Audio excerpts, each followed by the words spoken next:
નમસ્કાર. Keval Andhariya, Shrimati MNK Dalal education college for women, Ahmedabad, વિજ્ઞાન વિષય પદ્ધતિના વ્યાખ્યાતા તરીકે કાર્યરત. મિત્રો, આજની ચર્ચાનો આપણો વિષય છે સામાજિક અધ્યયન સિદ્ધાંત. આ સિદ્ધાંતની ચર્ચા કરતાં પહેલાં આપણે સૌએ નાનપણમાં એક વાર્તા સાંભળી છે, વાંચી છે, એની વિશે હું વાત કરવા ઈચ્છું છું. તો એના માટે આપણે આ ચિત્ર જોઈએ. આ ચિત્ર જોતાં ખ્યાલ આવે છે કે આ વાર્તા ટોપીવાળા અને વાંદરાની છે. ટોપીવાળો ફેરિયો જ્યારે પોતાની ટોપીઓ વેચવા જઈ રહ્યો હોય છે ત્યારે વાંદરાઓ એની ટોપી લઈ લે છે અને પછી એ ફેરિયો પોતાની બુદ્ધિથી એ ટોપી પાછી મેળવે છે. તેની આ વાત છે. પણ મિત્રો, અત્યાર સુધી આપણે આ વાર્તા ફેરિયાની ચતુરાઈ માટે અથવા તો વાંદરાની નકલ વૃત્તિ માટે સાંભળેલી છે. પરંતુ આજે હું એમાં એક નવા દૃષ્ટિકોણથી વાત કરવા જઈ રહ્યો છું. આ વાર્તાના અંતમાં આપણે જોઈએ છે કે ફેરિયો પોતાની માથા પર રહેલી ટોપી નીચે ફેંકે છે. એ વર્તન જોઈ વાંદરાઓ પણ પોતાની બધી જ ટોપીઓ નીચે ફેંકે છે અને ફેરિયો એ ટોપી લઈ જતો રહે છે. મિત્રો, અહીં સામાજિક અધ્યયન સિદ્ધાંતના હાર્દરૂપ તત્વો એના અંત ભાગમાં, વાર્તાના અંત ભાગમાં જોવા મળે છે. અહીં વાર્તાનો અંત જોઈએ તો ખ્યાલ આવે છે કે સૌ પ્રથમ ફેરિયાએ એક વર્તન નિપજાવ્યું કે જે એને ટોપી ફેંકવાના સ્વરૂપે હતું. આ વર્તનનું અવલોકન તમામ વાંદરાઓએ કરેલું હતું.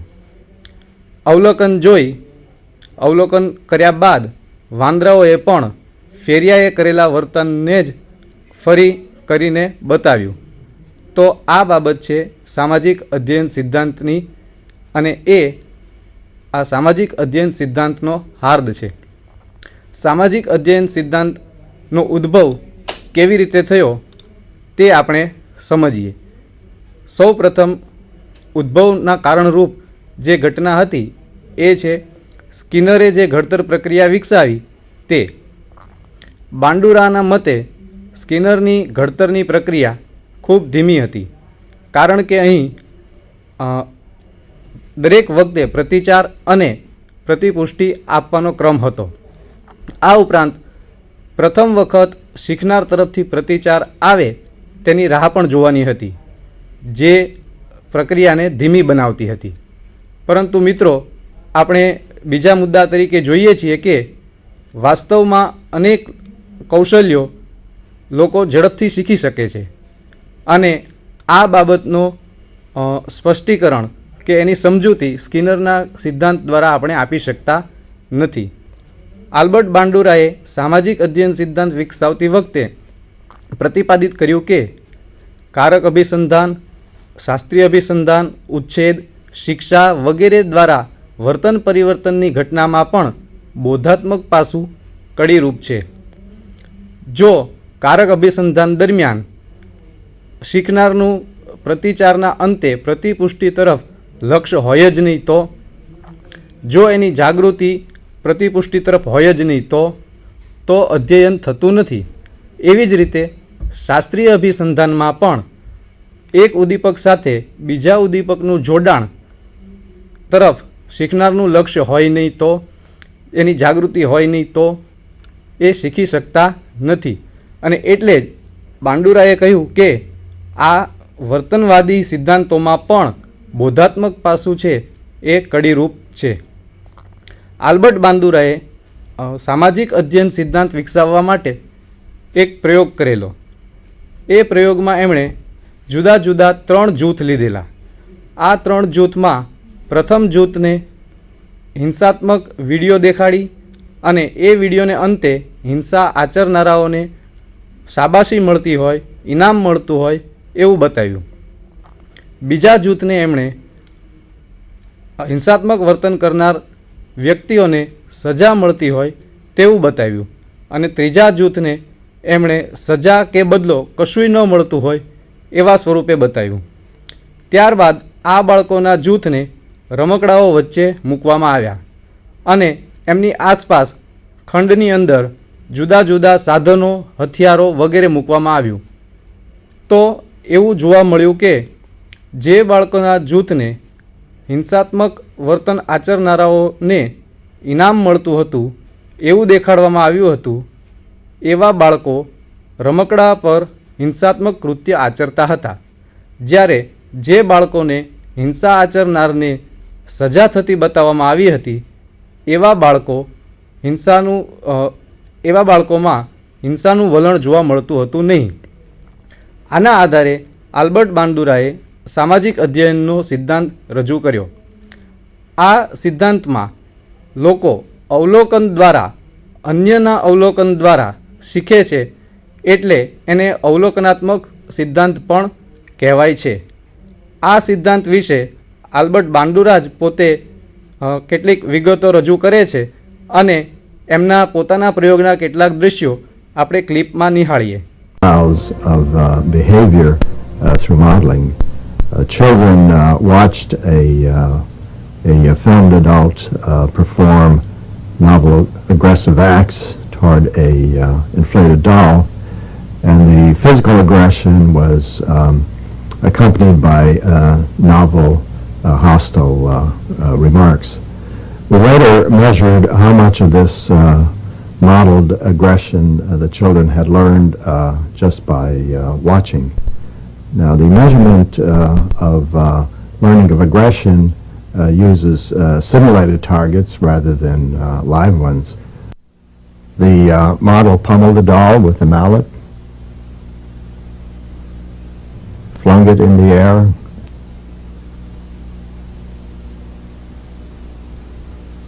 kicked it repeatedly,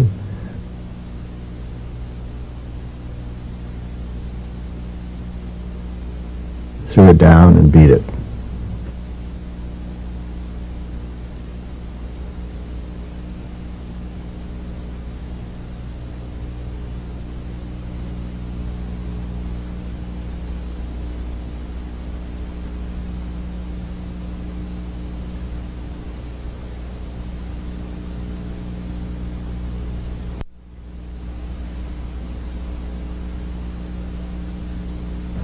It was once widely believed that seeing others vent aggression would drain the viewer's aggressive drive. As you can see, exposure to aggressive modeling is hardly cathartic.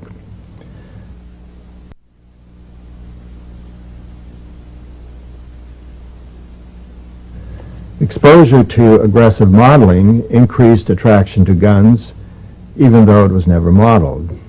Guns had less appeal to children who had no exposure to the aggressive modeling. The children also picked up the novel hostile language.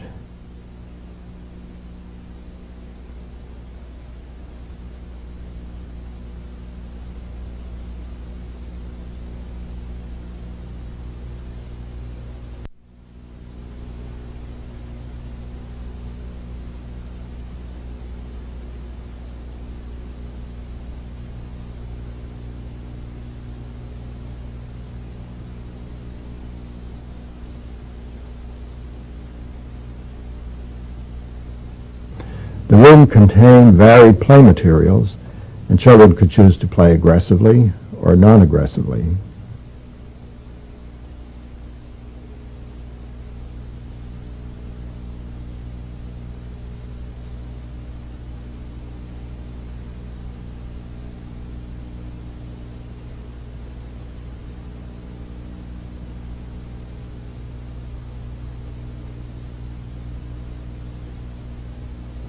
The children devised new ways of hitting the doll.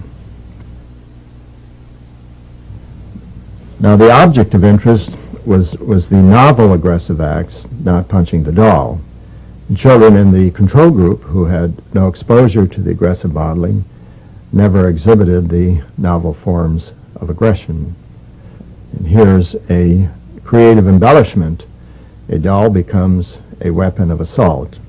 મિત્રો, આપણે જોયું કે Albert બાંડુરાએ જે પ્રયોગ કર્યો એમાં સૌપ્રથમ model રૂપ જે વાલી હતા એણે બોબો ડોલ સાથે જે વ્યવહાર કર્યો એ વર્તન જોઈ તેના બાળકોએ પણ એ પ્રકારનો વ્યવહાર કર્યો. તો આ જે બાબત છે એ છે સામાજિક અધ્યયનનો સિદ્ધાંત. આ સામાજિક અધ્યયનના સિદ્ધાંતને સમજવા માટે તેમાં આવતા ખ્યાલોને પણ આપણે સમજવા રહ્યા. તો એમાંનો સૌથી પહેલો ખ્યાલ છે એ છે મોડેલ. મોડેલ એટલે વર્તનોની તરેહ કે જેનું અન્ય દ્વારા અનુકરણ થઈ શકે. આ મોડેલ તરીકે માણસ, પછી કોઈ ચલચિત્ર એટલે કે ફિલ્મ, ટેલિવિઝન પરના કાર્યક્રમો, શાબ્દિક કે લેખિત સૂચનાઓ, ધાર્મિક, સાહિત્યિક, સંગીત, લોકનેતાઓ વગેરે કોઈ પણ હોઈ શકે. જેમ કે આપણે આગળના ઉદાહરણમાં જોયું, વિડીયો ક્લિપમાં જોયું કે માતા જ્યારે રમકડા સાથે હિંસાત્મક વ્યવહાર આચરે છે ત્યારે બાળકો પણ એ પ્રકારનો વ્યવહાર કરે છે. તો એ થયું માણસનું મોડેલ તરીકેનું ઉદાહરણ. જ્યારે કેટલાક ફિલ્મો જોઈ કેટલાક લોકો ગુનાહિત કૃત્ય કરે છે અને જ્યારે એ પોલીસ પાસે પકડાય છે ત્યારે પોતાના બયાનમાં એવું કહે છે કે અમને ફલાણી ફિલ્મમાંથી આવું કૃત્ય કરવાની પ્રેરણા મળી હતી. તો અહીં ફિલ્મ છે, ચલચિત્ર છે, એ મોડેલ તરીકેનો ભાગ ભજવે છે. એવી જ રીતે ટેલિવિઝન કાર્યક્રમો પણ મોડેલ તરીકે કામ કરી શકે છે. શાબ્દિક અને લેખિત સૂચનાઓ પણ મોડેલની ગરજ સારે છે. જેમ કે ક્યાંક સૂચના લખી હોય નો સ્મોકિંગ ઝોન, તો ત્યાં આપણે સ્મોકિંગ કરતા નથી. એવી પરિસ્થિતિ કે જેમાં આપણે લખાણનો અમલ કરીએ છીએ તો ત્યાં એ શાબ્દિક લેખિત સૂચનાઓ એ પણ મોડેલ તરીકે વર્તે છે. ધર્મગ્રંથો તો આપણા જીવન વ્યવહારને સમજાવનારા ગ્રંથો છે. એ ગ્રંથોમાંથી આપણે આપણા જીવનમાં નૈતિક મૂલ્યો કયા હોઈ શકે એવું શીખીએ છીએ. તો ધર્મગ્રંથો પણ એક પ્રકારના મોડેલ તરીકે વર્તી શકે છે. સાહિત્યમાં આવતી નવલકથાઓ, નવલકથાના પાત્રોના જીવનો, એના પરથી પણ આપણે ઘણું શીખીએ છીએ અને એમ એ પણ મોડેલ તરીકે વર્તે છે. બીજો ખ્યાલ છે અનુકરણ. અનુકરણ એ એવી પ્રક્રિયા છે કે જેમાં પાત્ર મોડેલના અવલોકન દ્વારા નવા વર્તનો શીખે અથવા તો વર્તનની દિશા બદલે અથવા વર્તન કરવાનું બંધ કરે એટલે કે વર્તનો ટાળે. આ ત્રણેય બાબતો અનુકરણ તરીકે ઓળખાય છે. એ ખાસ યાદ રાખવા જેવી બાબત છે. ત્યાર પછી ત્રીજો ખ્યાલ છે અધ્યયન નિપજ. અધ્યયન નિપજને સમજાવવા માટે લિબર્ટે સરસ વર્ગીકરણ કરી આપ્યું છે. તેમણે અધ્યયન નિપજને મૂળ બે પ્રકારે વિભાજિત કરી છે. સામાજિક અધ્યયન થવાથી શીખનાર ક્યાં તો વર્તનનું અનુકરણ કરશે અથવા તો વર્તનનું અનુકરણ નહીં કરે. વર્તનનું અનુકરણ કરવું એટલે કે જો આપણે સમાજના કોઈ વ્યક્તિનું વર્તન એવું જોઈએ છે કે એ જ્યારે પણ કોઈ પણ વ્યક્તિને મદદની જરૂર છે અને એ મદદ કરે છે તો એ જ પ્રકારે જ્યારે આપણે આપણી આસપાસના અન્ય કોઈ વ્યક્તિને મદદની જરૂર છે અને મદદ કરીએ છીએ તો એ વર્તનનું અનુકરણ છે. પણ જ્યારે મોડેલરૂપ વ્યક્તિ કોઈ એક વર્તન કરે છે અને એ વર્તન કરવાને લીધે એને સજા પ્રાપ્ત થાય છે ત્યારે એ પ્રકારનું વર્તન આપણે કરતા નથી. એટલે કે અધ્યયન નિપજ તરીકે આપણે વર્તનને ટાળીએ છીએ. લિબર્ટે આ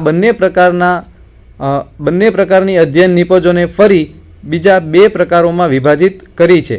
જેમાં સ્લાઇડમાં આપણે જોશું કે પહેલો પ્રકાર છે એ છે પ્રત્યક્ષ અનુકરણ અને એનો બીજો પ્રકાર છે બિન પ્રતિબંધ.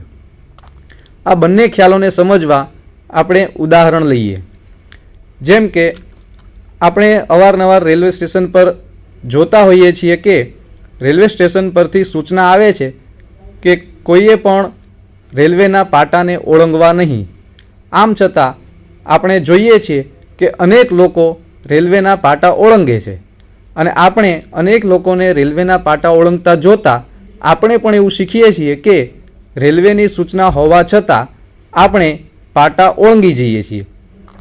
તો મોડલરૂપ વ્યક્તિએ જે વર્તન કર્યું એ જ વર્તન આપણે કરીએ તો તેને પ્રત્યક્ષ અનુકરણ કહેવાય. જ્યારે બીજો પ્રકાર છે એ છે બિન પ્રતિબંધ. એટલે આ જ ઉદાહરણ લઈ આપણે આગળ સમજીએ. જ્યારે અન્ય લોકો રેલવેના પાટા ઓળંગી જાય છે ત્યારે આપણે પણ રેલવેના પાટા ઓળંગીએ છીએ. ફરી આગળ જતાં સ્ટેશન પર જ હજી છીએ અને ફરી રેલવેમાંથી સૂચના આવે છે અથવા તો કોઈ લેખિત સૂચના છે કે જ્યાં ત્યાં ગંદકી કરવી નહીં.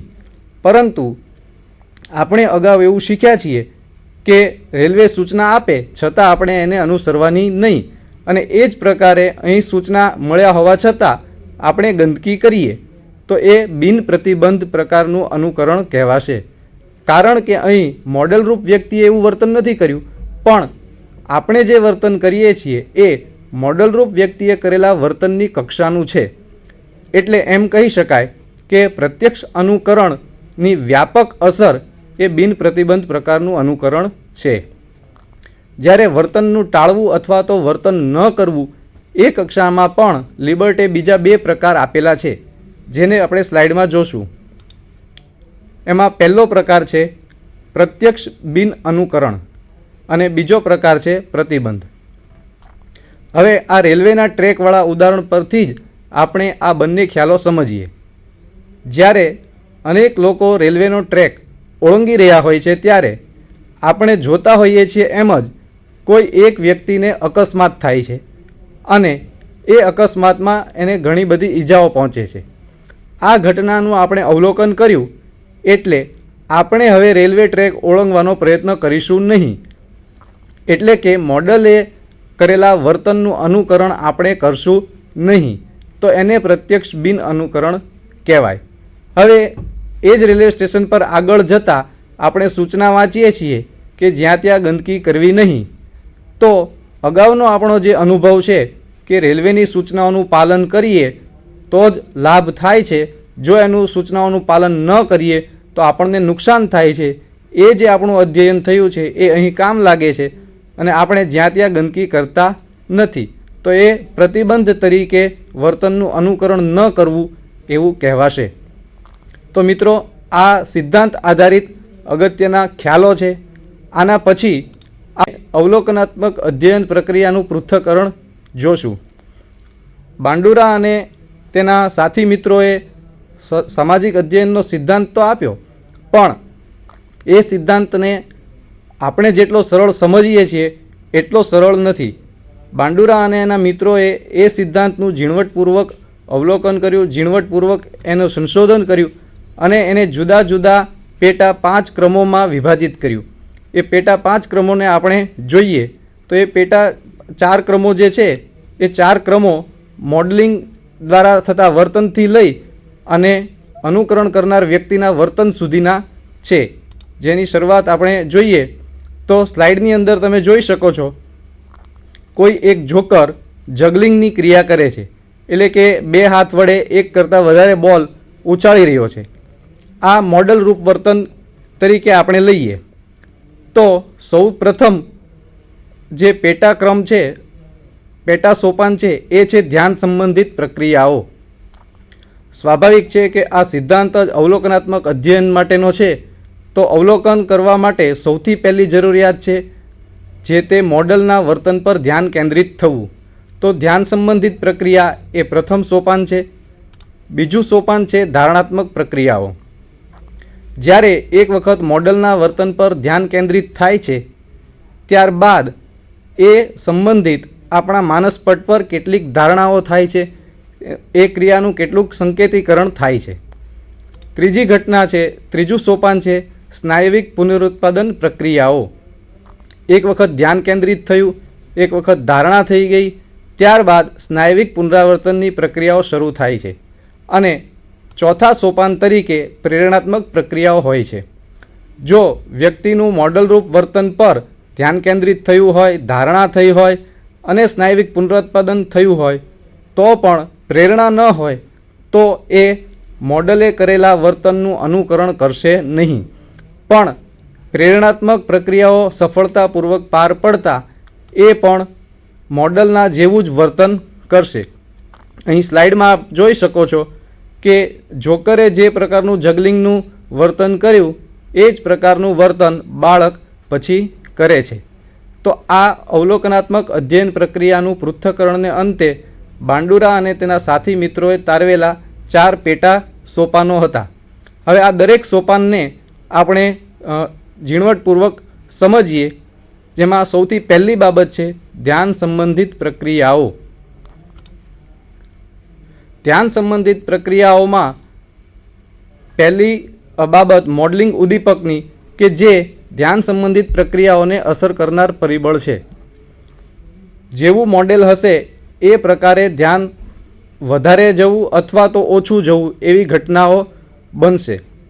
મોડલિંગ ઉદ્દીપકના જે કંઈ લક્ષણો છે એ લક્ષણો અનુસાર અવલોકન કરનાર એનું અવલોકન કરશે, એના પર ધ્યાન આપશે અથવા તો ધ્યાન આપશે નહીં. એમાંના કેટલાક લક્ષણોની અહીં વાત કરી છે. પહેલું છે અનોખાપણું. જો મોડેલ છે એ વિશિષ્ટ હશે, સર્વસામાન્યને બદલે કંઈક નોખું હશે, બધા જ કરતાં કંઈક જુદું પડતું હશે, તો તેના પર અવલોકન કરનારનું ધ્યાન કેન્દ્રિત થશે.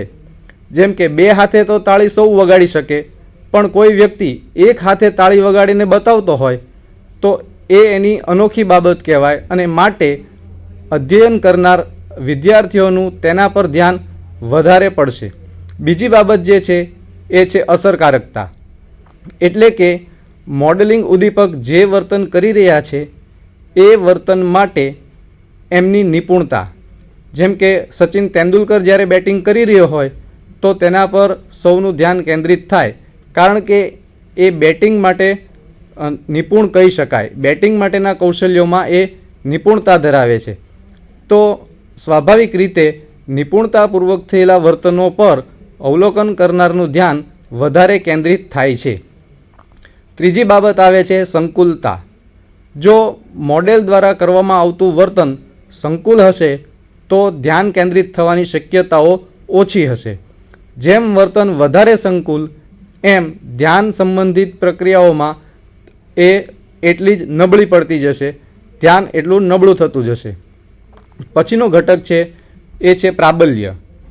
પ્રાબલ્યનો અર્થ અહીંયા એ પ્રકારે છે કે ગુનાહિત પ્રવૃત્તિઓ, આક્રમક પ્રવૃત્તિઓ જેવી કે હિંસા આચરવી, એવી બધી પ્રવૃત્તિઓ પર લોકોનું ધ્યાન ઝડપથી ખેંચાય છે. એટલે પ્રાબલ્ય એ પણ મોડલિંગ ઉદ્દીપકનું એક એવું લક્ષણ છે જે ધ્યાન કેન્દ્રિત કરવામાં અગત્યનો ભાગ ભજવે છે. મોડલિંગ ઉદ્દીપકમાં સૌથી છેલ્લી બાબત છે શારીરિક કાર્ય સંબંધિત મૂલ્ય. અહીં એનો એ પ્રકારે અર્થ છે કે જ્યારે મોડલ ઉદ્દીપક દ્વારા વર્તન શારીરિક ચેષ્ટાઓ વડે કરવામાં આવતું હોય તો તેના પર ખૂબ ઝડપથી ધ્યાન કેન્દ્રિત થઈ શકે છે, લાંબા સમય સુધી ધ્યાન કેન્દ્રિત થઈ શકે છે. પણ જો મોડેલ ઉદ્દીપક દ્વારા જે વર્તન કરવામાં આવે છે એ શારીરિક ચેષ્ટામય ન હોવાને બદલે માનસિક અથવા તો મૂલ્ય આધારિત હશે તો તેના પર ધ્યાન કેન્દ્રિત કરવું એ કઠિન જણાશે. જેમ કે કોઈ બાળક પોતાના વર્ગમાં સ્વચ્છતા જાળવવા માટેના મૂલ્યોનું વર્તન ધરાવતો હશે તો એ બાકીના વિદ્યાર્થીઓને સમજવું કઠિન લાગશે, બાકીના વિદ્યાર્થીઓનું ધ્યાન એના પર કેન્દ્રિત નહીં થાય. પણ જો એ જ વિદ્યાર્થી હંમેશા શાળા પર આવતા પોતાની બેન્ચ સાફ કરશે તો બાકીના વિદ્યાર્થીઓએ જોશે અને એના પર ધ્યાન કેન્દ્રિત કરશે.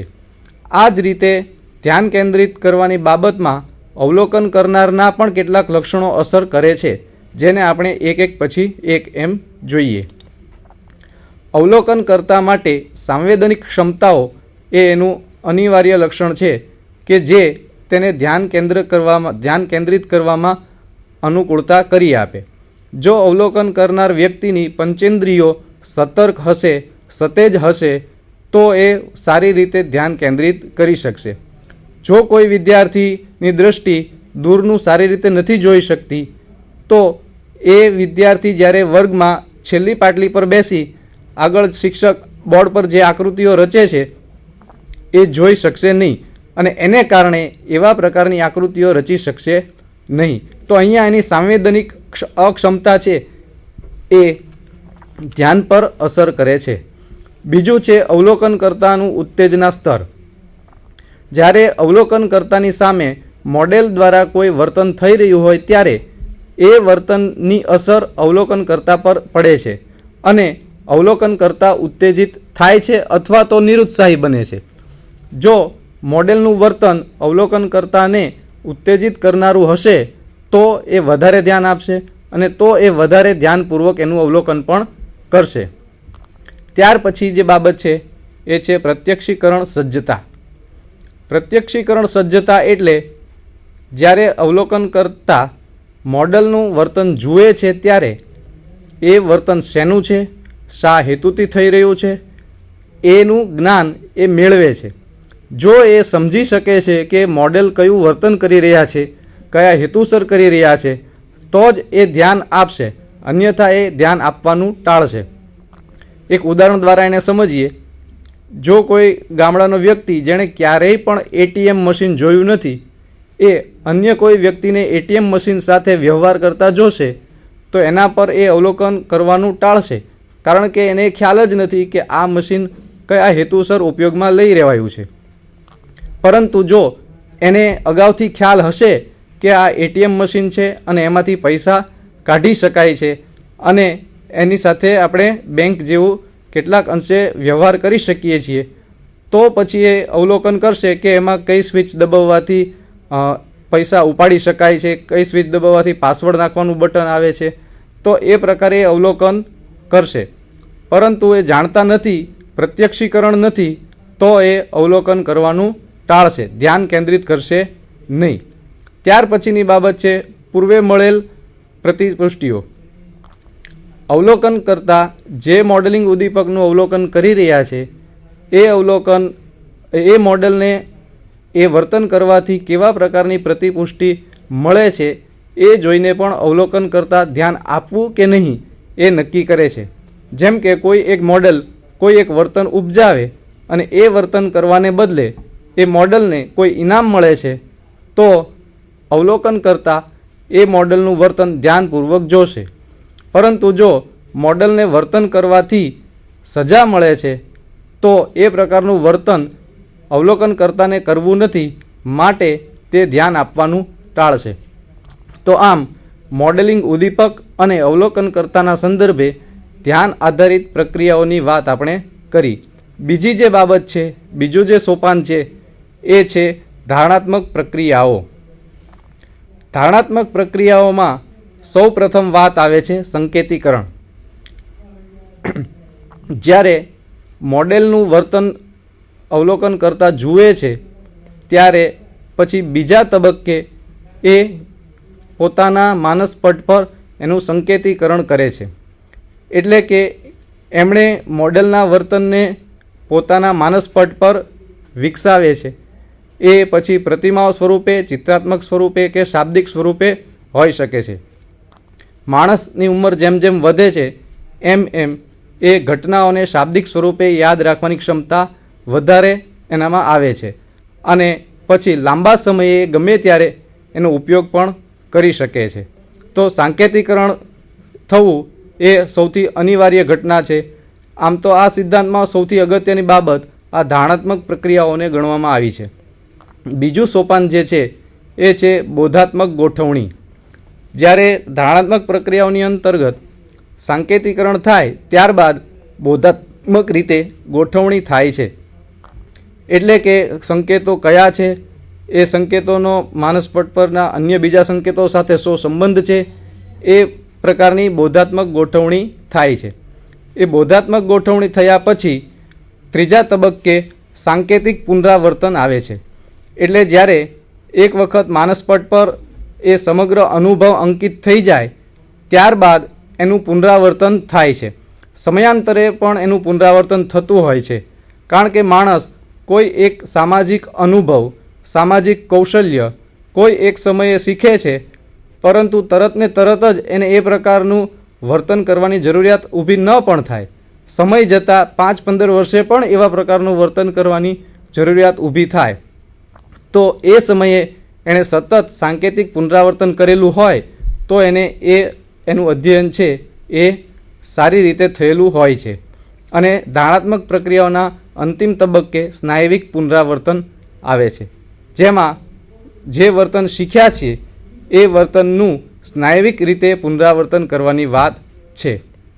ત્રીજા તબક્કે સ્નાયવિક પુનરુત્પાદન પ્રક્રિયાઓ છે. સ્નાયવિક પુનરુત્પાદન પ્રક્રિયાની અંતર્ગત સૌ પ્રથમ આવે છે શારીરિક ક્ષમતા. આ પણ અગત્યનું છે. આપણે એક ઉદાહરણ લઈએ. કોઈ એક વ્યક્તિ દોડવીરના વર્તનોને જુએ છે, એના પર ધ્યાન કેન્દ્રિત કરે છે, ધારણાત્મક પ્રક્રિયાઓ સફળતાથી પાર પાડે છે, પણ એ વ્યક્તિને પોલિયોની બીમારી છે, તો એ શારીરિક અક્ષમતાને કારણે વર્તનો નિપજાવી શકશે નહીં. એટલે ત્રીજા તબક્કાનું અથવા ત્રીજું જે સોપાન છે એમાં એમ કહેવાયું છે કે અવલોકન કરનાર વ્યક્તિ મોડલરૂપ વર્તનોનું અનુકરણ ત્યારે જ કરી શકે જ્યારે એ શારીરિક રીતે સક્ષમ હોય. અને એટલે જ શક્ય બને ત્યાં સુધી મોડેલ છે એ એવું પસંદ કરવું જોઈએ કે જે અવલોકન કરનાર વ્યક્તિની ક્ષમતાઓ જેટલી જ ક્ષમતાઓ ધરાવતી હોય તો એની અસર વધુ વ્યાપક થતી હોય છે. બીજી વાત કરીએ તો એ છે ઘટક પ્રતિચારોની પ્રાપ્યતા. ઘણી વખત એવું બને છે કે સંકુલ વર્તનો સામાજિક અધ્યયનથી શીખવવા જતાં કેટલાક વિદ્યાર્થીઓ સમગ્ર વર્તનને સારી રીતે કરી શકતા નથી, વચ્ચે વચ્ચે ક્યાંક ક્યાંક ભૂલો કરે છે. તો એવા સમયે શિક્ષક દ્વારા એવા ઘટકોનું વારંવાર પુનરાવર્તન, વારંવાર મહાવરો અને વારંવાર વિદ્યાર્થીઓ સમક્ષ મોડલ પૂરું પાડી અને વિદ્યાર્થીઓને પ્રતિચારોની પ્રાપ્યતા આપવી જોઈએ. ત્રીજું છે પોતે કરેલ વર્તનોનું અવલોકન કરવું. જ્યારે વ્યક્તિ મોડલના વર્તનનું અનુકરણ કરે છે ત્યારે વ્યક્તિ પોતે જ પોતાના વર્તનનું પણ અવલોકન કરે છે અને પછી એમાંથી શીખે છે. છેલ્લા ઘટક તરીકે છે ચોકસાઈ માટે બદલો. જ્યારે વિદ્યાર્થી કોઈ અનુકરણ દ્વારા શીખેલું વર્તન કરે છે ત્યારે એણે કેટલી ચોકસાઈથી કામ કર્યું, કેટલી ચોકસાઈપૂર્વકનું એનું વર્તન હતું એ વિદ્યાર્થીને જણાવવું જોઈએ, જેથી એનું અધ્યયન છે એ વધારે સારું બને છે. એણે મોડલે દર્શાવેલી ચોકસાઈ જેટલી જ ચોકસાઈથી કામ કર્યું છે કે એનાથી થોડી ઉતરતી કક્ષાનું કામ કર્યું છે, એ દરેક તબક્કે એને કહેવાથી એનું અધ્યયન છે એ વધારે સારું બને છે. પછી છેલ્લા તબક્કે આવે છે પ્રેરણાત્મક પ્રક્રિયાઓ. પ્રેરણાત્મક પ્રક્રિયાનો પહેલું ઘટક છે બાહ્ય પ્રતિપુષ્ટિ. બાહ્ય પ્રતિપુષ્ટિ એ એવું ઘટક છે કે જેથી વિદ્યાર્થી અનુકરણાત્મક વર્તન કરવા પ્રેરાશે. જેમ કે મોડલનું વર્તન દર્શાવતા પહેલાં વિદ્યાર્થીઓને કહેવામાં આવે કે અહીં જે પ્રકારનું વર્તન થઈ રહ્યું છે એવું જ વર્તન જો તમે કરી બતાવશો તો તમને ઇનામ આપવામાં આવશે. તો એ બાહ્ય પ્રતિપુષ્ટિ થઈ. પ્રેરણાત્મક પ્રક્રિયામાં બીજો ભાગ જે ભજવે છે એ છે મોડેલે કરેલા વર્તનને મળેલો બદલો કે સજા. જ્યારે અવલોકન કરનાર વ્યક્તિ મોડલનું વર્તન જુએ છે અને મોડલે કરેલા વર્તનના પરિણામને પણ જુએ છે ત્યારે પણ એને કેટલીક પ્રેરણા મળે છે. જેમ કે જો મોડલે એવું વર્તન કર્યું કે એને લીધે એને ઇનામ મળે છે તો એવું વર્તન કરવાની પ્રેરણા વિદ્યાર્થીઓને મળે છે. પણ મોડલના વર્તનને કારણે મોડલને સજા મળે છે તો એ જોઈ વિદ્યાર્થીઓને એ વર્તન ન કરવાની પ્રેરણા મળે છે. અને છેલ્લી જે બાબત છે એ છે સ્વપ્રતિપુષ્ટિ. જે આગળના મુદ્દામાં પણ આપણે જોયું કે વિદ્યાર્થીઓ પોતાના વર્તનનું અવલોકન પોતે કરતા હોય છે અને જો એ વર્તનમાં મોડલના વર્તન જેટલી જ ચોકસાઈ આવી હોય તો વિદ્યાર્થીઓ પોતે જ પોતાની પીઠ થાબડતા હોય છે. આપણે એવું જાણીએ છીએ. હવે આપણે એક ચાર્ટ દ્વારા જોઈએ કે કેવા સંજોગોમાં મોડેલના વર્તનની નકલ થશે અથવા તો મોડેલ દ્વારા વિદ્યાર્થી શીખશે અને કેવા સંજોગોમાં અધ્યયન થતું નથી કે વર્તન થતું નથી. અહીં સૌથી પહેલી બાબત આવશે મોડેલની રજૂઆત. જો મોડેલની રજૂઆત થઈ રહી છે તો શું વિદ્યાર્થીઓનું એના પર ધ્યાન કેન્દ્રિત થયું? જો વિદ્યાર્થીઓનું ધ્યાન કેન્દ્રિત થતું નથી તો અધ્યયન થતું નથી. પણ જો વિદ્યાર્થીઓનું મોડલ પર ધ્યાન કેન્દ્રિત થાય છે તો મોડલનું વર્તન તેની સ્મૃતિમાં ધારણ થાય. હવે ત્યાં પણ બે શક્યતા છે કે મોડલના વર્તનનું સ્મૃતિમાં ધારણ થશે કે નહીં. જો સ્મૃતિમાં ધારણ નહીં થાય તો ફરી અધ્યયન થશે નહીં. પણ જો સ્મૃતિમાં ધારણ થશે તો અધ્યયન થાય છે. એટલે પ્રથમ બે સોપાનને અંતે આપણે એટલું કહી શકીએ છીએ કે અધ્યયન થયું કે નહીં. હવે અધ્યયન થઈ ગયું પણ એ અધ્યયનને કારણે જે નિપજ પ્રાપ્ત થાય છે કે વર્તન થશે કે નહીં થાય એ શેના આધારે કહી શકીએ? તો એ માટે વાત આવે છે શીખેલ વર્તનને વ્યક્ત કરવાના શારીરિક કૌશલ્યો છે. જો શારીરિક કૌશલ્યો છે તો એને ઉચિત પ્રતિપુષ્ટિ આપવામાં આવવી જોઈએ. અને જો શારીરિક કૌશલ્યો નથી તો એ વર્તન કરી શકશે નહીં. જો શારીરિક કૌશલ્ય છે અને ઉચિત પ્રતિપુષ્ટિ આપવામાં આવી છે તો અનુકરણ કરનાર વિદ્યાર્થી મોડેલના વર્તનનું અનુકરણ કરશે. પણ જો શારીરિક કૌશલ્ય છે એમ છતાંય તેને ઉચિત પ્રતિપુષ્ટિ આપવામાં આવતી નથી તો એ વર્તન કરશે નહીં. તો મિત્રો, બાંડુરા અને તેના સાથી મિત્રોએ સરસ મજાનું પૃથક્કરણ કરીને આપણને સમજાવ્યું છે કે કેવા સંજોગોમાં વિદ્યાર્થીઓ અનુકરણ કરી અને શીખે છે, કેવા સંજોગોમાં વિદ્યાર્થીઓ અનુકરણ કરવાનું ટાળે છે. શિક્ષક તરીકે આપણે ઘણા બધા સ્નાયવિક કૌશલ્યો કે સામાજિક કૌશલ્યો વિદ્યાર્થીઓને શીખવવાના હોય છે. એ માટે બાંડુરા અને તેના મિત્રોએ શિક્ષકને ઉપયોગી એવું પાઠ આયોજન કેવી રીતે કરવું એ પણ શીખવ્યું છે.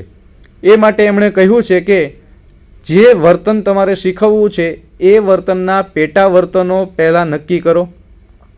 દરેક પેટા વર્તન આધારે એ પેટા વર્તનમાં વિદ્યાર્થીઓએ ક્યાં ધ્યાન કેન્દ્રિત કરવાનું છે તે નક્કી કરો અને એ ધ્યાન કેન્દ્રિત કરતી વખતે શિક્ષકે કઈ શાબ્દિક સૂચનાઓ આપવાની છે તે પણ નક્કી કરો.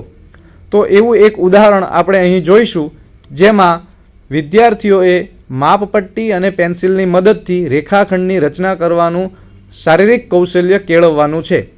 તો એ માટે કેવી અધ્યાપન યોજના હોઈ શકે એનું ઉદાહરણ અહીં રજૂ કરવામાં આવ્યું છે. પહેલું સોપાન છે જે ડાબા હાથથી માપપટ્ટી ઉપાડી અને કાગળ પર મૂકવી. એ વખતે વિદ્યાર્થીઓને માપપટ્ટી પકડતી વખતે આંગળી અને અંગૂઠાની સ્થિતિનું ધ્યાન કેન્દ્રિત કરવાનું છે અને એ સમયે શિક્ષક શાબ્દિક રીતે સૂચના આપશે, તમારા ડાબા હાથથી આ રીતે માપપટ્ટી કાગળની મધ્યમાં મૂકો. બીજા સોપાન તરીકે ડાબા હાથથી માપપટ્ટી પકડવી એ છે અને એ વખતે ધ્યાન કેન્દ્રિત કરવાની બાબત છે ડાબા હાથનો અંગૂઠો, આંગળી અને માપપટ્ટીની સ્થિતિ. આ વખતે શિક્ષક સૂચના આપશે, તમારા ડાબા હાથથી માપપટ્ટી આ રીતે મજબૂતાઈથી પકડો. ત્રીજા સોપાનમાં આવશે જમણા હાથથી પેન્સિલ પકડવી. એ વખતે ધ્યાન કેન્દ્રિત કરવાની બાબત છે જમણા હાથનો અંગૂઠો, આંગળી અને પેન્સિલની સ્થિતિ. એ વખતે શાબ્દિક સૂચના છે જમણા હાથના અંગૂઠા અને આંગળી વડે પેન્સિલની અણી નીચેની તરફ રહે તેમ પકડો. ચોથો તબક્કો છે પેન્સિલની અણી કાગળ પર મૂકવી. એ વખતે ધ્યાન કેન્દ્રિત કરવાની બાબત છે માપપટ્ટી અને પેન્સિલની અણીની સ્થિતિ. પેન્સિલની અણી માપપટ્ટીને બરાબર અડીને રહે તે પ્રમાણે રાખો એવી શાબ્દિક સૂચના એ સોપાન માટેની છે. અને છેલ્લું સોપાન જે છે એનું પેટાવર્તન છે પેન્સિલને સીધી ફેરવવી.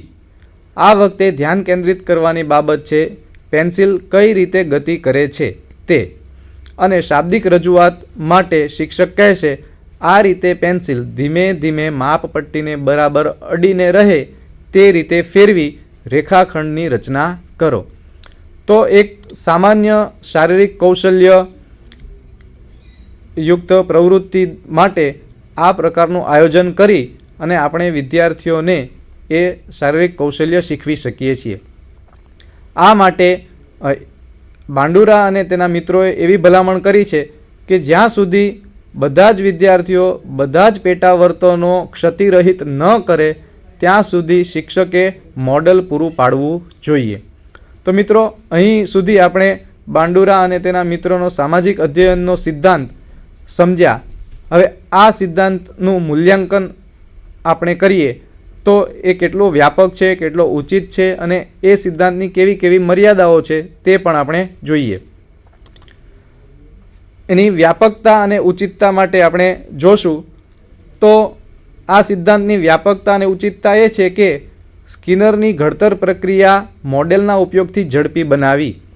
એટલે કે સ્કિનરે જે ઘડતરની પ્રક્રિયા સૂચવી હતી એમાં આપણે વિદ્યાર્થી જ્યાં સુધી કોઈ પ્રતિચાર ન આપે ત્યાં સુધી એ અધ્યયનની શરૂઆત થતી ન હતી. એટલે કે એ અગાઉ કોઈ મોડેલ દ્વારા કરવામાં આવેલા કાર્યની સંપૂર્ણ અવગણના થયેલી હતી. જ્યારે સામાજિક અધ્યયન સિદ્ધાંત છે એ મોડેલના વર્તનને પણ મહત્ત્વ આપે છે અને એનો ઉપયોગ પણ કરે છે, માટે એ ઘડતર પ્રક્રિયા છે એ ઝડપી બની જાય છે. બીજું, અવલોકનાત્મક અધ્યયનનો સિદ્ધાંત છે એ પ્રતિપુષ્ટિને પણ મહત્ત્વ આપે છે, એટલે વર્તનવાદી છે. જ્યારે ધારણાત્મક પ્રક્રિયાઓની પણ વાત કરે છે, બોધાત્મક પાસાને પણ મહત્ત્વનું ગણે છે, એટલે એ આધુનિક બૌદ્ધિકવાદનું પણ એક પાસું એના સિદ્ધાંતમાં જોવા મળે છે. માટે તે આધુનિક બૌદ્ધિકવાદ અને વર્તનવાદની જોડતી કડી છે, એક સેતુરૂપ છે એમ કહી શકાય. તો આ એની વ્યાપકતા અને ઉચિતતા છે. આ ઉપરાંત આપણે ઘણા બધા સામાજિક કૌશલ્યો, ઘણા બધા સ્નાયવિક કૌશલ્યો આ સિદ્ધાંતના ઉપયોગથી આપણા વિદ્યાર્થીઓને શીખવી શકીએ છીએ. એની મર્યાદામાં આપણે કહેશું કે સર્જનાત્મક વિચારણા, કે પછી નિર્ણય ઘડતરની પ્રક્રિયા, કે સમસ્યા ઉકેલની પ્રક્રિયા જેવી બાબતોનું અધ્યયન આ સિદ્ધાંત દ્વારા કેવી રીતે કરી શકાય એનો કશો ઉલ્લેખ જોવા મળતો નથી. તો આ એની અધ્યયન સિદ્ધાંતનું મૂલ્યાંકન કર્યું. હવે પછી આપણે એ સિદ્ધાંતને આધારે શૈક્ષણિક ફલિતાર્થો જોઈએ, જેમાં પહેલી બાબત છે પરિસ્થિતિ અનુસાર મોડેલ કે નિદર્શનનો ઉપયોગ કરવો. જ્યારે શિક્ષકને અવસર મળે, જ્યારે શિક્ષકને જરૂરિયાત જણાય, જ્યારે કોઈ એવી પ્રવૃત્તિ આવે કે એમાં એ નિદર્શનો પૂરા પાડી શકે, એ મોડેલરૂપ વર્તન કરી શકે, ત્યારે શિક્ષકે એ પ્રકારનું વર્તન કરવું જોઈએ. જેમ કે ગણિત શિક્ષકને એ શીખવવું છે કે પરિકરના ઉપયોગ વડે વર્તુળની રચના કેવી રીતે થાય, તો ત્યારે તેણે આ પ્રકારના સિદ્ધાંતનો ઉપયોગ કરી અને વિદ્યાર્થીઓ સમક્ષ મોડેલ પૂરું પાડવું જોઈએ. જ્યારે ભાષાના શિક્ષકને વિદ્યાર્થીઓને શીખવવું છે કે આરોહ અવરોહપૂર્વક વાંચન કેવી રીતે થાય, તો ત્યારે તેમણે વિદ્યાર્થી સમક્ષ નિદર્શનો પૂરા પાડવા જોઈએ. વિજ્ઞાન શિક્ષકે જ્યારે પ્રયોગશાળામાં સાધનોની ગોઠવણી શીખવવી છે, ત્યારે સૌપ્રથમ તેણે વિદ્યાર્થીઓ સમક્ષ સાધનોની ગોઠવણી કરી અને એક મોડેલરૂપ વર્તન પૂરું પાડવું જોઈએ. હવે આપણે બીજા મુદ્દામાં જોઈએ તો એ હકારાત્મક મોડેલ સાથે નકારાત્મક ઉપયોગની વાત કરે છે. મિત્રો, યાદ કરો કે જ્યારે આપણે સૌપ્રથમ ચાક ફલક નોંધનું ડેમોન્સ્ટ્રેશન જોયું અથવા તો એ વિષયની સૈદ્ધાંતિક સમજ મેળવતા હતા, ત્યારે આપણા અધ્યાપકે આપણને સીધી રેખામાં લખીને પણ બતાવ્યું હશે અને ત્રાસી રેખામાં લખીને પણ બતાવ્યું હશે અને કહ્યું હશે કે કયું વધારે સુંદર લાગે છે. અને એમ કરી આપણી સમક્ષ હકારાત્મક મોડેલ અને નકારાત્મક મોડેલ એમ બંને પ્રકારના મોડેલો રજૂ કર્યા હશે. તો આમ કરવાથી અધ્યયનની તીવ્રતા વધે છે. એટલે એવું આપણે કહી શકીએ કે ફક્ત હકારાત્મક મોડેલ આપવાથી વિદ્યાર્થી શીખે છે ખરા, પણ જો એની સાથે નકારાત્મક મોડેલ પણ આપવામાં આવે તો એનું અધ્યયન છે એ વધારે દીર્ઘ બને છે, વધારે ઊંડું બને છે. ત્રીજી ભલામણ તરીકે આપણે કહી શકીએ કે શારીરિક ક્રિયાઓ નિર્દેશિત કરો. જ્યારે પણ અવસર હોય, જ્યારે પણ શક્યતા હોય, જ્યારે વિષય વસ્તુની જરૂરિયાત હોય, ત્યારે ફક્ત શાબ્દિક માહિતી આપવાને બદલે શારીરિક ક્રિયાઓ દ્વારા એને નિર્દેશિત કરવી જોઈએ. ચોથા મુદ્દામાં આવે છે સમગ્ર મોડેલિંગ પ્રક્રિયાનું આયોજન કરો અને તેનો મહાવરો કરો. જ્યારે આપણે વિદ્યાર્થીઓ સમક્ષ મોડેલરૂપ વર્તન રજૂ કરવા જઈ રહ્યા હોઈએ છીએ, ત્યારે એનું સુવ્યવસ્થિત આયોજન હોવું જોઈએ અને વિદ્યાર્થીઓ સમક્ષ જતાં પહેલાં 1-2 વખત એનું મહાવરો પણ કરેલો હોવો જોઈએ. જેમ કે વિજ્ઞાન શિક્ષકને વર્ગમાં પ્રયોગનું નિદર્શન કરવું છે, તો એ વર્ગમાં વિદ્યાર્થીઓને સમક્ષ પ્રયોગ કરતાં પહેલાં પોતાની મેળે જ લેબોરેટરીમાં 2 કે 3 વખત અથવા તો જરૂરિયાત જણાય ત્યાં સુધી પ્રયોગો કરી લેશે અને પછી જ વિદ્યાર્થીઓ સમક્ષ મોડેલરૂપ વર્તન કરશે. પછીના મુદ્દામાં છે અનુકરણથી અધ્યયતા દ્વારા થયેલા વર્તનને બિરદાવો તથા તેને મહાવરા માટે તકો આપો. જ્યારે કોઈ વિદ્યાર્થી અનુકરણ કરી અને વર્તન કરે છે ત્યારે તેને બિરદાવો. આપણે અગાઉ જે ઉદાહરણ જોયું કે ગણિતનો શિક્ષક એને પરિકરની મદદથી વર્તુળ કેવી રીતે રચાય એ શીખવવું હતું, તો એણે મોડેલરૂપ વર્તન વર્ગખંડમાં કર્યું અને પરિકરનો ઉપયોગ કરી વર્તુળ કેવી રીતે રચાય એ સમજાયું. એ પછી તરત જ એ વિદ્યાર્થીઓને પોતાની નોટબુકમાં પરિકરની મદદથી વર્તુળની રચના કરવાનું કહેશે, તો વિદ્યાર્થીઓને મહાવરા માટેની તક પ્રાપ્ત થાય છે. એટલે હવે જે કોઈ સંજોગો ઊભા થાય એ અનુસાર વિદ્યાર્થીઓને અનુકરણ દ્વારા શીખેલા વર્તનોનો મહાવરો મળી રહે તેવી પ્રવૃત્તિઓનું આયોજન શિક્ષકે કરવું જોઈએ છે. ત્યાર પછીના મુદ્દામાં આવે છે ક્ષેત્ર મુલાકાત અને પ્રત્યક્ષ અનુભવો પૂરા પાડવા. જે પરિસ્થિતિમાં વિદ્યાર્થીઓએ કાર્ય કરવાનું થતું હોય, જે પરિસ્થિતિમાં વિદ્યાર્થીએ વર્તન કરવાનું થતું હોય, એવી જ પરિસ્થિતિની અંદર મોડેલ દ્વારા વર્તનો થાય તો એ વધારે ઉચિત ગણાય અને એટલા માટે ક્ષેત્ર મુલાકાત અને પ્રત્યક્ષ અનુભવો પૂરા પાડવાની વાત અહીં કહેવામાં આવી છે. મિત્રો, આ સામાજિક અધ્યયનનો સિદ્ધાંત હોવાને કારણે અહીં શૈક્ષણિક ફલિતાર્થો સાથે સાથે એના સામાજિક ફલિતાર્થો પણ રહેલા છે, જેને હવે પછી આપણે જોશું.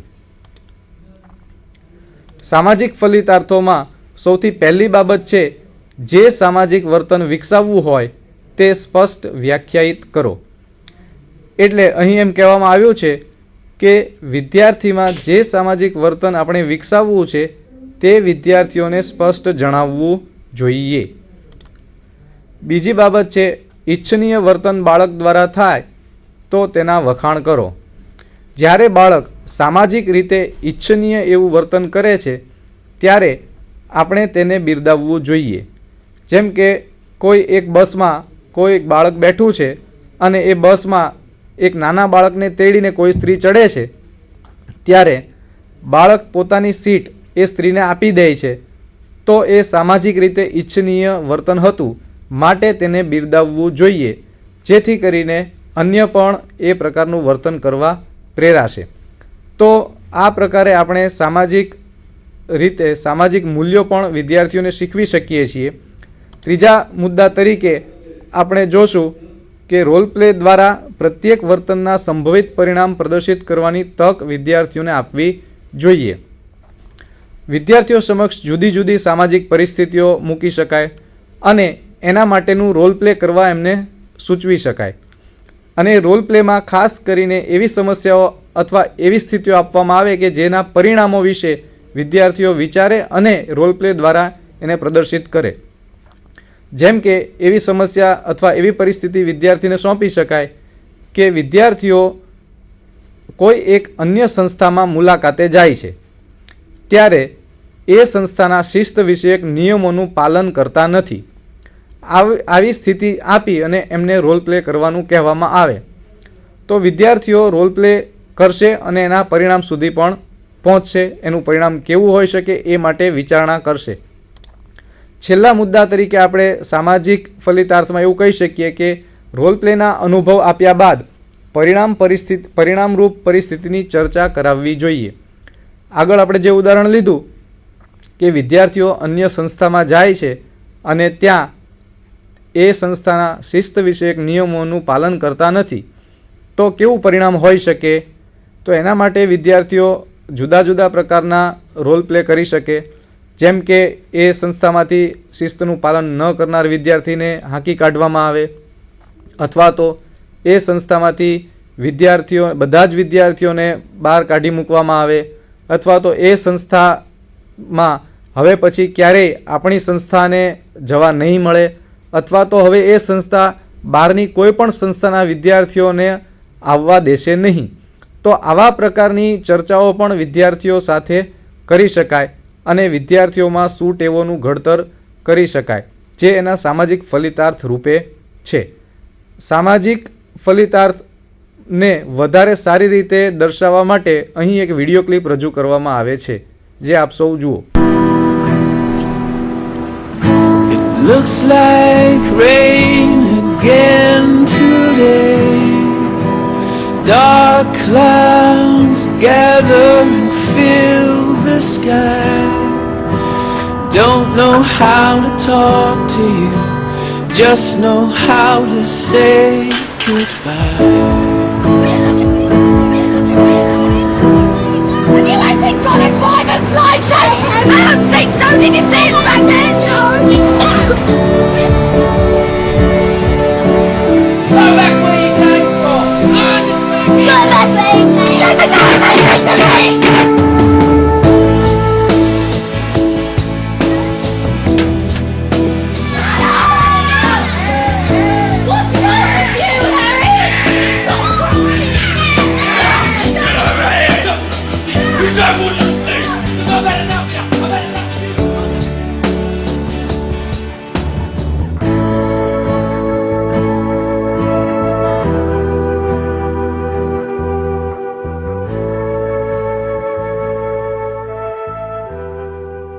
આ વિડીયો ક્લિપમાં આપણે જોયું કે સમાજમાં જુદા જુદા વ્યક્તિઓ દ્વારા જુદા જુદા પ્રકારના વર્તનો થઈ રહ્યા હતા, જેમાં શરૂઆતમાં નેગેટિવ પ્રકારના વર્તનોને જ બતાવવામાં આવ્યા હતા. કોઈ બાળકની સાથે સિગરેટ સાથે કોઈ મોટો વ્યક્તિ છે એ જઈ રહ્યો છે તો બાળક પણ સિગરેટ પીવે છે. કોઈ મોટા માણસ છે, મોટી ઉંમરના માણસ છે, એ કચરો જ્યાં ત્યાં ફેંકે છે તો બાળક પણ કચરો જ્યાં ત્યાં ફેંકે છે. એટલે કહેવાનું તાત્પર્ય એ છે કે બાળક મોટાઓનું વર્તન જોઈ અને શીખે છે, તો આપણે મોટેરાઓએ બાળકો સમક્ષ શું ટેવો વિકસે એવા પ્રકારના વર્તનો કરવા જોઈએ. તો એક સરસ મજાની વિડીયો ક્લિપ હતી કે જે બાળકોમાં સુટેવો સામાજિક અધ્યયન સિદ્ધાંત આધારિત વિકસાવવા આપણને ભલામણ કરે છે. તો મિત્રો, આમ આપણે આજે સામાજિક અધ્યયન સિદ્ધાંત વિશે ચર્ચા કરી, જેમાં સામાજિક અધ્યયનને અવલોકનાત્મક અધ્યયન તરીકે પણ ઓળખવામાં આવે છે તે જાણ્યું. તેના પ્રણેતા આલ્બર્ટ બાંડુરા છે. આ સામાજિક અધ્યયનનો ઉદ્ભવ સ્કિનરની ઘડતર પ્રક્રિયાને વધારે ઝડપી બનાવવાના હેતુસર વિકસ્યો હતો. આ સાથે એનું પૃથ્થકરણ કરવાને અંતે આપણને તેના 4 પેટા સોપાનો પ્રાપ્ત થયેલા, જેમાં સૌથી પહેલી બાબત હતી ધ્યાન કેન્દ્રિત થવું, મોડલરૂપ વર્તન પર ધ્યાન કેન્દ્રિત થવું. બીજી બાબત હતી ધારણાત્મક પ્રક્રિયાઓ. ત્રીજી બાબત હતી સ્નાયવિક પુનરુત્પાદનની પ્રક્રિયાઓ. ચોથી બાબત હતી પ્રેરણાત્મક પ્રક્રિયાઓ. આને અંતે આપણે એ પણ સમજ્યા કે જ્યારે આપણે બાળકોમાં સામાજિક કૌશલ્યો વિકસાવવા છે અથવા તો સ્નાયવિક કૌશલ્યો વિકસાવવા છે, તો એના માટે શિક્ષક કેવા પ્રકારનું આયોજન તૈયાર કરી શકે. આ આયોજન તૈયાર કરતી વખતે એણે જે બાબત ધ્યાનમાં રાખવાની છે એ છે મૂળ વર્તનને પેટા વર્તનોમાં વિભાજિત કરો. દરેક પેટા વર્તન દીઠ કઈ બાબતનું ધ્યાન કેન્દ્રિત કરવાનું છે એ નક્કી કરો, અને એ ધ્યાન કેન્દ્રિત કરવાની સાથે કઈ શાબ્દિક સૂચનાઓ આપવાની છે તે પણ નક્કી કરો. આ પ્રકારે કરેલા આયોજનથી આપણે આપણા બાળકોમાં સ્નાયવિક કૌશલ્યો કે સામાજિક કૌશલ્યો વિકસાવી શકીએ છીએ. આ ઉપરાંત આપણે એ પણ જોયું કે કેવા સંજોગોમાં વ્યક્તિ અધ્યયન કરશે અને કેવા સંજોગોમાં નહીં કરે, કેવા સંજોગોમાં અનુકરણયુક્ત વર્તન થશે, કેવા સંજોગોમાં અનુકરણયુક્ત થશે નહીં. ત્યારબાદ અંત ભાગમાં આપણે બાંડુરાના સામાજિક અધ્યયન સિદ્ધાંતનું મૂલ્યાંકન કર્યું, તેની વ્યાપકતા કેટલી છે, તેની ઉચિતતા કેટલી છે એ નક્કી કર્યું, અને છેલ્લે એની મર્યાદાઓ પણ જોઈ. અને સાવ અંતે આપણે તેના શૈક્ષણિક ફલિતાર્થો તથા સામાજિક ફલિતાર્થો જોયા. મિત્રો, ગુજરાતીમાં એક કહેવત છે, માત્ર મૂર્ખાઓ જ સ્વાનુભવથી શીખે છે. તો કદાચ આજે આપણે તેનો મનોવૈજ્ઞાનિક અર્થ પણ શીખ્યા હશું. ધન્યવાદ.